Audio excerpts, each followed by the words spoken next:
बाबू जितनी भी महिलाएं होती है ना वो वसा के कारण कैसे हो, उनका आयतन बढ़ जाता है, क्षेत्रफल बढ़ जाता है वसा के कारण। बाबू प्लाज्मा क्या होता है, देखिए जो ना तो लिक्विड पानी में रहे पूरी तरह से, जो ना तो पूरी तरह पानी रहे और ना ही पूरी तरह से ठोस, उन दोनों की मध्य वाला अवस्था कौन सी होती है, प्लाज्मा। बाबू आप जेल देखेंगे, जो जेल हेयर में लगाते हैं ना, हेयर जेल, वो क्या है, प्लाज्मा है। ठीक है, कैल्शियम कार्बोनेट की वजह से हमारी अस्थियां कठोर होती हैं। उसके बाद ओसिन नामक प्रोटीन पाया जाता है। ओसिन बाबू आपको एक प्रोटीन है जिसकी वजह से हमारी अस्थियां जो होती है ना वो जलती हैं। अगर ओसिन प्रोटीन नहीं रहेगा तो हमारी अस्थियां नहीं जलेगी, ये याद रखना।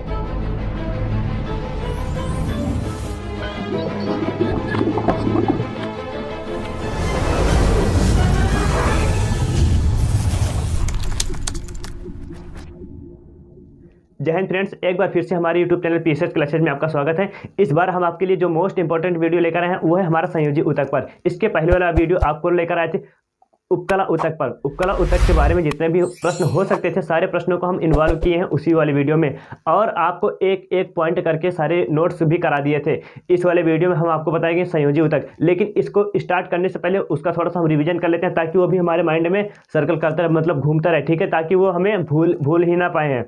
चलिए हमें हमारे साथ याद करिए, पहला ऊतक कौन सा था, ऊतक कौन सा था पहला, उपकला ऊतक। उपकला ऊतक याद करिए, उपकला ऊतक को क्या कह रहे थे, एपिथेलियल टिश्यू। एपिथेलियल टिश्यू में चार टाइप आपको बताए थे, चार टाइप। पहला बताए थे आपको सल्की उपकला, सल्की उपकला ऊतक। दूसरा बताए थे आपका घनाकार उपकला ऊतक। तीसरा बताए थे स्तंभाकार उपकला ऊतक। चौथा बताए थे रोमाभियुक्त उपकला ऊतक। ठीक है, ये चार हम आपको उपकला ऊतक पढ़ाए थे, जिसमें सारे के सब के सब बता दिए थे कि वो अंग वो कहाँ पर पाया जाता है। ठीक है, वो किस अंग का निर्माण करता है। बाबू आपको ये भी बताए थे कि जो सल्की उपकला ऊतक थी हमारे पूरे त्वचा का निर्माण कर रहा था, बाहरी त्वचा और अंतरांगों का निर्माण कर रहा था। सल्की उपकला बाहरी त्वचा और अंतरांगों का निर्माण कर रहा था। घनाकार कोशिकाएं आपको बताए थे बाबू कि हमारे जो लीवर होते हैं, लीवर में पाई जा रही थी, और जो लार ग्रंथि होती है उसमें पाई जा रही थी। स्तंभाकार जो होती कोशिकाएं होती है, स्तंभाकार कोशिकाएं जो होती है वो स्तंभाकार जो ऊतक होते हैं वो कहाँ पर पाए जा रहे थे, हमारे स्टमक पेट में पाए जा रहे थे। इसके वाला बात जो आता है वो रोमाभियुक्त होता है, मतलब जिसमें छोटे छोटे रोए या चषक कोशिकाएं होती है जिसको हम गॉबलेट सेल कह रहे थे। वो कहाँ पर पाई जाती है, हमारी जो आंत्र है, आंत की दीवार में, आंत की आंतरिक दीवार में ये वाली कोशिकाएं पाई जाती हैं। ठीक है, रोमाभियुक्त, या इसको फिर हम दूसरा भी कहते हैं पश्चमाभि उपकला ऊतक। ठीक है, ये आपको हम बता दिए थे। चलिए हम वीडियो को स्टार्ट करते हैं। आपको पढ़ाएंगे आज का संयोजी ऊतक। संयोजी ऊतक बाबू क्या होता है, जो आपको पूरे बॉडी को जोड़कर रखे, आपके पूरे बॉडी के अंग को, जितने भी आपके शरीर के अंग हैं वो आपस में जोड़कर जो ऊतक रखता है उसको क्या कहते हैं बाबू, संयोजी ऊतक। संयोजी ऊतक हम आपको बता रहे हैं। आपको ध्यान देना कि संयोजी ऊतक मेनली 3 प्रकार से होते हैं, 3 प्रकार से। ठीक है, देखिए यहाँ पर कुछ फैक्ट लिख दिए हैं। फैक्ट बाबू ये बात याद रखना, हमारी वीडियो में जितनी भी वीडियो आएंगे वहां पर कुछ ना कुछ फैक्ट जरूर मिलेगा। और यहाँ पर क्या फैक्ट क्या है, जो संयोजी ऊतक है उसमें का फैक्ट क्या है देखते हैं आगे। देखिए यहाँ पर शरीर के विभिन्न अंगों को क्या करती है, आपस में जोड़ कर रखती है। जैसे हमारा हाथ हो गया, हाथ किसके द्वारा जुड़ा है बाबू, हड्डियों के द्वारा जुड़ा है ना, हड्डियों के द्वारा जुड़ा है, मांसपेशियों के द्वारा जुड़ा है, और किसके द्वारा जुड़ा है, हमारे जो हाथ है ये खून की रक्त वाहिनियों द्वारा, खून की वाहिनियों द्वारा जुड़ा है। ठीक है, यहाँ पर जो तरल संयोजी ऊतक बताएं पढ़ाएंगे आपको उसमें बताएंगे। ठीक है, अगला है कोशिकाओं की संख्या कम होती है। जो हमारी ब्लड होती है ना बाबू, ब्लड की जो कोशिकाएं होती है ना संख्या में कम होती है, इसलिए वो तरल अवस्था में होती है। जो जितना ठोस रहेंगी, सघन रहेंगी, वो उतना ही कठोर होंगी। ठीक है, जो जितना लचीली होंगी, मतलब मुलायम होंगी, जितना तरल होंगी, उसमें कोशिकाओं की संख्या उतनी ही कम होती है बाबू, ये याद रखना आपको आप लोग। ठीक है, उसके बाद इसमें बता रहे थे जो तरल युक्त होती है, तरल युक्त में क्या क्या, प्लाज्मा तरल तथा कठोर हो सकती हैं। ये कोशिका संयोजी कोशिका कैसे हो, संयोजी ऊतक कैसे हो सकते हैं, तरल भी हो सकते हैं, प्लाज्मा भी हो सकते हैं और कठोर भी हो सकते हैं। बाबू प्लाज्मा क्या होता है, देखिए जो ना तो लिक्विड पानी में रहे पूरी तरह से, जो ना तो पूरी तरह पानी रहे और ना ही पूरी तरह से ठोस, उन दोनों की मध्य वाला अवस्था कौन सी होती है, प्लाज्मा। बाबू आप जेल देखेंगे, जो जेल हेयर में लगाते हैं ना, हेयर जेल, वो क्या है, प्लाज्मा है। ठीक है, आप याद रहेगा ना, भूलना मत कभी भी। उसके बाद बाबू ये तरल मतलब जो लिक्विड पानी के जैसा होता है वो क्या कहलाएगा, तरल अवस्था। कठोर अवस्था कैसे होगी, जैसे हमारी जो हड्डियां होती हैं वो कैसे होंगी, ठोस अवस्था में होंगी। ठीक है, कठोर भी होती हैं, याद रखना। अब चलिए हम ऊतक को पढ़ाते हैं कि ऊतक, संयोजी ऊतक कितने प्रकार के होते हैं बाबू, 3 प्रकार के, वास्तविक, कंकाली और तरल। वास्तविक, कंकाली और तरल। ठीक है, अब अंतरांगों की वास्तविक ऊतक वास्तविक संयोजी ऊतक कहाँ पर पाया जाता है, ये ध्यान देना। देखिए अंतरांगों को आपस में जोड़ता है। अंतरांग बाबू क्या है, हमारे जो अंग है, हमारे इंटरनल बॉडी के पार्ट जो है, जैसे आपका लीवर हो गया, यकृत हो गया, स्टमक हो गया, फेफड़ा हो गया, ये क्या है, हृदय हो गया, ये सब क्या है, अंतरांग है। इनको क्या कहते हैं, आपस में जोड़ने का काम कौन करता है, वास्तविक संयोजी ऊतक बाबू। इसके बाद आ जाता है वसीय संयोजी ऊतक। वसीय संयोजी ऊतक, इसको हम एडिपोज टिश्यू कहते हैं। आपको कल एक फैक्ट बताए थे कि वसा के बारे में, कि महिलाओं को ठंडी क्यों लगती है, क्यों कम लगती है, महिलाओं को ठंडी क्यों कम लगती है पुरुषों की तुलना में। ठीक है, पुरुषों को अधिक ठंड लगती है, महिलाओं को कम लगती है, आपको बताए थे इस वाले वीडियो में। हमें एडिपोज टिश्यू से मतलब वसीय ऊतक से संबंधित बहुत सारे फैक्ट देने वाले हैं। बस आप वीडियो के लास्ट तक जरूर बने रहिएगा। बीच में हम देंगे, कब देंगे ये आपको पता नहीं होगा, लेकिन वो बहुत इंपॉर्टेंट है, फैक्ट भी है, आप उसे ध्यान से देखिएगा। और किसी से पूछ भी लेंगे तो आप वो बता नहीं पाएगा। चलिए हम स्टार्ट करते हैं यहाँ पर। वसीय संयोजी ऊतक बाबू, वसीय संयोजी ऊतक जो हमारी मांसपेशी होती है ना बाबू, मांसपेशी जो त्वचा होता है ना, त्वचा को थोड़ा सा उखाड़ेंगे बाबू। आपको ये भी बताए थे ना, जो कसाई लोग होते हैं ना, कसाई लोग क्या करते हैं, वो किसी भी जानवर को खा लियाते मतलब उसके स्किन को, उसके परत को उधेड़ते हैं ना। उधेड़ने के बाद जो आपको सफ़ेद सफ़ेद पूरी परत दिखाई देती है, सफ़ेद सफ़ेद दिखाई देती है, वो कौन सा है, वसीय ऊतक है। और एक चीज़ और बाबू, ये याद रखना, जो हमारे अंतरांग है, अंग है, वो आपस में लड़ते बिगड़ते क्यों नहीं है। पता लगा खड़खड़ाने लगे, उसको भरने का काम क्या करता है। मान लो यहाँ पर एक अंग, यहाँ पर एक अंग, यहाँ पर एक, यहाँ पर एक, यहाँ पर, ठीक है, ये कुछ अंग है। अब बाबू इनके बीच में कुछ स्थान, कुछ जगह खाली है ना, तो इनमें क्या रहेगा, आपका वसीय ऊतक। ठीक है, एडिपोज टिश्यू, इन सब के बीच में क्या रहेगा, एडिपोज टिश्यू। ठीक है, तो वसीय ऊतक क्या करता है कि हमारी जो कोशिकाएं हैं, कोशिकाओं के मध्य में जो खाली स्थान रहता है, वो एडिपोज टिश्यू से ही उसका भरण करता है। इसी की वजह से हमारी मांसपेशियां जो होती हैं वो फूली हुई रहती हैं। अगर एडिपोज टिश्यू को हटा लिया जाए, वसीय ऊतक को हटा लिया जाए, तो हमारी मांसपेशियां का एकदम पिचक जाए। जो बूढ़े लोग होते हैं ना बाबू, फैक्ट आप जान लीजिए, जो बूढ़े व्यक्ति होते हैं उनमें एडिपोज मतलब वसीय ऊतक का कम हो जाता है, वसीय ऊतक बिल्कुल ही समाप्त हो जाता है। इसलिए उनकी जो मांसपेशियां होती है वो बिल्कुल सिकुड़ जाती हैं। ठीक है, और इनको सिकुड़ने की वजह से अगर आप उसको मांस के खींचेंगे ना तो बिल्कुल तन जाता है। अभी हम लोगों का मांस, जितने भी युवा हैं, युवा का अगर मांस आप खींचेंगे तो उनका मांस खींचेगा नहीं, बिल्कुल एक्चुअल पोजीशन में पुनः आ जाता है। ठीक है, लेकिन जो बूढ़े लोग होते हैं ना, उनका मांस ऐसे खींच लेंगे ना, वैसे लुढ़का ही रहेगा। होता है कि नहीं ऐसा? तो आप ये याद रखना कि उनके अंदर की जो मांसपेशियां होती हैं, मांसपेशियों के बीच बीच में जो वसीय ऊतक पाया जाता है, वसीय ऊतक जो पाया जाता है, वो क्या होता है, पूरी तरह से खत्म हो जाता है, समाप्त हो जाता है। ठीक है, अब आगे देखते हैं। देखिए जो भी कोशिकाएं होती है ना, वसीय ऊतक की जो भी कोशिकाएं होती हैं, वो किससे भरी होती हैं, वसा से भरी होती हैं। लेकिन उन कोशिकाओं को क्या कहेंगे, वसा पिंड। ठीक है, वसा पिंड कहेंगे। अब आगे देखिए, स्तनियों के नाभि नाल तथा मुर्गों की कलगी। बाबू मुर्गों की कलगी क्या है, यहाँ पर एक इमेज बना रहे हैं, यहाँ पर देखना। जैसे ये एक मुर्गा है, इसके जो ये ऊपर वाला भाग होता है, ठीक है, ये जो ऊपर वाला भाग होता है और ये जो नीचे वाला भाग होता है, ये क्या है, ये कलगी है। हाँ, इसे क्या कहेंगे, कलगी। ठीक है बाबू, आप इसे याद रखना कि मुर्गों की जो कलगी होती है ना, उसमें कैसा होता है, वसीय ऊतक होता है और संयोजी ऊतक होता है। ठीक है, वसीय ऊतक से वो बना होता है। उसके बाद आ जाता है अस्थि मज्जा तथा लसिका ग्रंथि आदि में। अस्थि मज्जा बाबू, ये हमारी जो मोटी हड्डियां होती है ना, मोटी हड्डियों के मध्य में होती है, ये ब्लड का निर्माण करती हैं। अस्थि मज्जा हमारी मोटी हड्डियों के मध्य में पाई जाती हैं, जो ब्लड का निर्माण करती हैं। अस्थि मज्जा को हम बोन मैरो भी कहते हैं, अस्थि मज्जा को बोन मैरो भी कहते हैं, ये याद रखना। ठीक है, उसके बाद देखिए, जो लसिका होती है, बीच बीच में हमारी लसिका गांठें भी पाई जाती हैं, जो हमारे ब्लड को पूरे बॉडी को जोड़े रखती है। ठीक है, ये रोगों से हमारे लड़ने में मदद करती है। लसिका गांठें जो होती है, रोगों से लड़ने में मदद करती हैं। जो भी हानिकारक बैक्टीरिया आएंगे हमारे ब्लड के इंटेक भोजन के माध्यम से, उनको क्या करेंगे, समाप्त कर देंगे खा के। ठीक है, अब चलिए, ये तो हमारा हो गया वास्तविक संयोजी ऊतक। अब नेक्स्ट है कंकाली संयोजी ऊतक। बाबू संयोजी ऊतक का सेकंड पार्ट कौन सा, कंकाली संयोजी ऊतक। कंकाल से आपको स्पष्ट समझ में आ रहा होगा कि जो हमारी बॉडी को सीधा खड़े रखता है, हमारे पूरे शरीर को पूरा स्ट्रक्चर प्रदान करता है, ढांचा प्रदान करता है, वो कौन सा ऊतक कहलाएगा बाबू, कंकाली ऊतक। कंकाली ऊतक याद रखना। ये क्या करता है, हमारी पूरी बॉडी को जोड़े रखता है। जैसे ये उंगली हो गई, इसमें इसके बीच में क्या है, हड्डी है कि नहीं। हाथ हो गया, हाथ के बीच में क्या है, हड्डी है कि नहीं। खोपड़ी हो गया, खोपड़ी के अंदर क्या हड्डी है कि नहीं। पूरा बॉडी के अंदर हड्डी है कि नहीं। तो हड्डी क्या करती है, पूरे बॉडी को जोड़े रखती है। इसका कुछ फैक्ट है, शरीर को आकृति प्रदान करती है, पेशियों को पेशियों के द्वारा गति प्रदान करती है। बाबू ये बताओ, अगर हड्डी अकेले रहेगी तो क्या हम गति कर पाएंगे, कभी नहीं कर पाएंगे। तो उसमें पेशियां और हड्डियों को दोनों का कंबाइन होना चाहिए, दोनों का साथ होना चाहिए, तभी हम गति कर पाएंगे। क्लियर है। चलिए अब आगे बात करते हैं कि कंकाली ऊतक दो प्रकार के होते हैं। कितने, दो प्रकार के होते हैं। एक होता है अस्थि, एक होता है उपास्थि। अस्थि और उपास्थि। बाबू अस्थि याद रखना, अस्थि कैसी होती है, कठोर होती है। जो हमारे हाथ होते पैर में पाई जाती है, ये क्या है, अस्थि है। ठीक है। अस्थि में किसका, अस्थि में कौन सा पदार्थ मिला होता है, देखिए कैल्शियम फास्फेट तथा कैल्शियम कार्बोनेट। कैल्शियम फास्फेट तथा कैल्शियम कार्बोनेट के मिश्रण से हड्डियां बनी होती हैं, जिसकी वजह से कठोर होती हैं। कैल्शियम कार्बोनेट अगर हटा दिया जाए बाबू, कैल्शियम कार्बोनेट का अगर निकाल दिया जाए तो अस्थियां हमारी कैसे हो जाएंगी, मुलायम हो जाएंगी। याद रहेगा, कैल्शियम कार्बोनेट की वजह से हमारी अस्थियां कठोर होती हैं। उसके बाद ओसिन नामक प्रोटीन पाया जाता है। ओसिन बाबू आपको एक प्रोटीन है जिसकी वजह से हमारी अस्थियां जो होती है ना वो जलती हैं।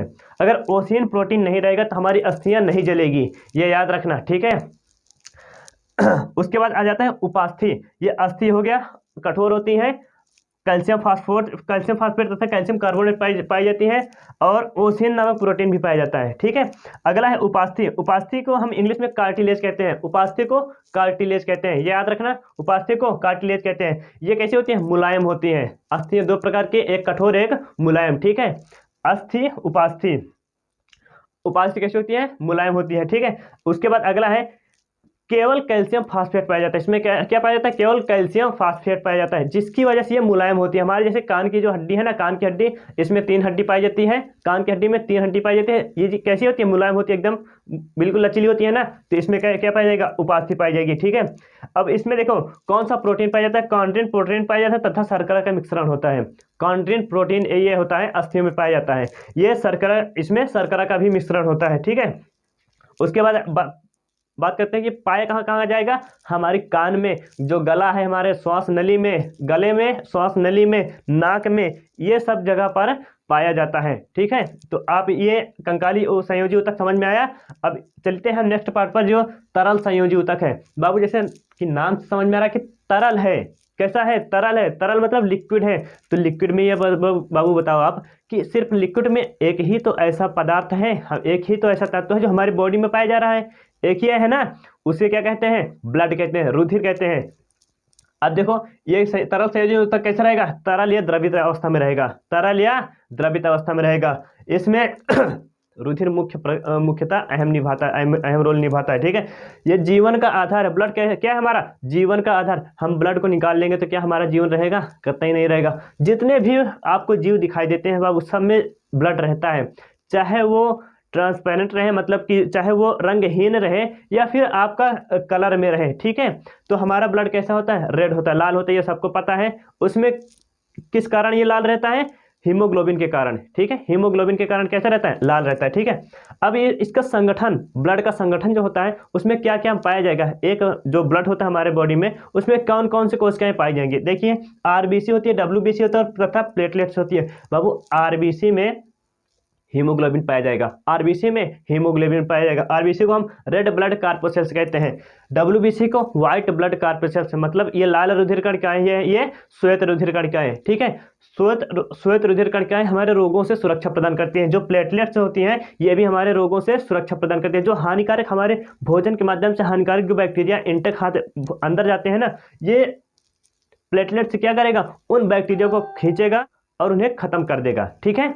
अब देखिए बाबू अगला है, इनमें से इसमें प्रोटीन लवण हार्मोन्स होते हैं।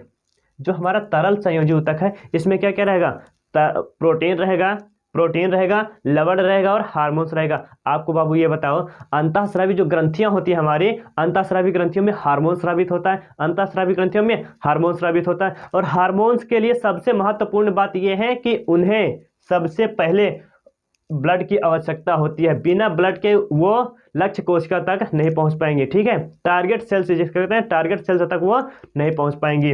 अब अगला देखते हैं जो अंदर का तापमान होता है बाबू, अंदर का तापमान क्या करता है, नियंत्रण में रखता है। अगर ब्लड हमारा निकाल लिया जाए तो क्या होगा, हमारे अंदर का तापमान कुछ अलग होगा, लेकिन हमारे जो बॉडी में ब्लड होता है ना, इसी की वजह से हमारे शरीर का तापमान नियंत्रण में रखता है। जब ठंडी आएगी तो क्या करेगा, अपने आप को गर्म रखता है, लेकिन जब गर्मी आएगी तो अपने आप को ठंडा करने का यह प्रयास करता है, ठीक है। तो मानसिक स्थिति के कारण यह हमारा तरल संयोजी ऊतक हमें तापमान से भी सुरक्षा प्रदान करता है। अब आगे देखते हैं, रोगों से सुरक्षा प्रदान करता है। ये क्या करते हैं, रोगों से सुरक्षा प्रदान करते हैं, ठीक है। तो ये समझ में आया ना बाबू आपको। अब हम चलते हैं आपके जो हम आपको फैक्ट के बारे में बताने वाले थे, उन सारे फैक्टों के बारे में हम चर्चा कर लेते हैं थोड़ा सा। आप इसका एक स्क्रीनशॉट ले लीजिए, फिर हम सारे फैक्ट को लिख देते हैं ताकि आप स्क्रीनशॉट लेकर उसको रख लें, ठीक है। बहुत महत्वपूर्ण फैक्ट है, आप उसे भूलना मत, ठीक है। स्क्रीनशॉट लीजिए,